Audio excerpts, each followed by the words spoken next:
اللہ کے پیارے نبی حضرت محمد صلی اللہ علیہ وسلم کے پاس ایک نوجوان آ کر بلا واسطہ یہ عرض کیا کہ اے اللہ کے نبی صلی اللہ علیہ وسلم، مجھے زنا کی اجازت دے دیجیے۔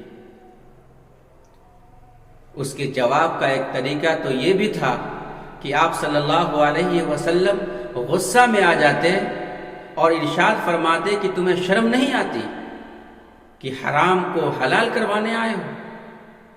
لیکن قربان جائیے سرور کائنات صلی اللہ علیہ وسلم کے اخلاق حسنہ پر کہ کس پیارے انداز سے، کس حکمت عملی سے، کس محبت والے لہجوں سے اس آدمی، اس نوجوان کو سمجھایا۔ ارشاد فرمایا کہ کیا تم چاہتے ہو کہ کوئی تمہاری ماں سے زنا کرے؟ وہ کہنے لگا نہیں۔ کوئی تمہاری بیوی سے زنا کرے؟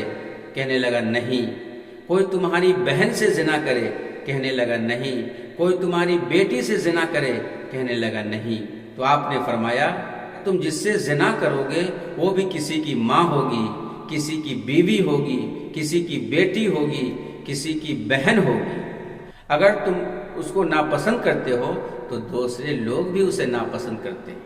اتنا سمجھانا تھا کہ اس کے ذہن میں بات آ گئی، لیکن صرف سمجھانے سے بات سمجھ میں نہیں آتی، کیونکہ دل کے اندر جذبات کا ایک طوفان ہوتا ہے۔ عقل سمجھ بھی لے تو کیا فائدہ جب تک کہ جذبات قابو میں نہ آئے۔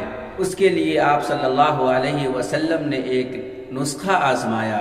نسخہ یہ تھا کہ آپ صلی اللہ علیہ وسلم نے اس نوجوان شخص کے سینے پر ہاتھ رکھا اور دعا فرمایا، اے اللہ اس نوجوان کے سینے کو پاک کر دیجیے۔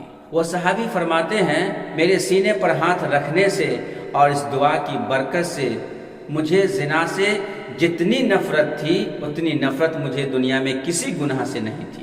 یہ کیا تھا؟ یہ فیض تھا نبی صلی اللہ علیہ وسلم سے اس نوجوان کے سینے میں منتقل ہوا۔ اللہ والے جو سینے سے لگاتے ہیں یہ بھی ایک سینے سے دوسرے سینے میں منتقل ہونے کا ذریعہ ہے۔ اس لیے ہم لوگ اللہ والوں کی صحبت اختیار کریں، علماء دین کی صحبت اختیار کریں، ان کی خدمت کریں، ان سے دعائیں لیں کہ نیک لوگوں کی صحبت دل کی دنیا کو بدل دیتی ہے اور برے لوگوں کی صحبت ہمارے دلوں کے اندر بھی برا اثر چھوڑ دیتی ہے۔ اللہ پاک ہم لوگوں کو نیک لوگوں کی صحبت اختیار کرنے کی توفیق عطا فرمائے۔ السلام علیکم۔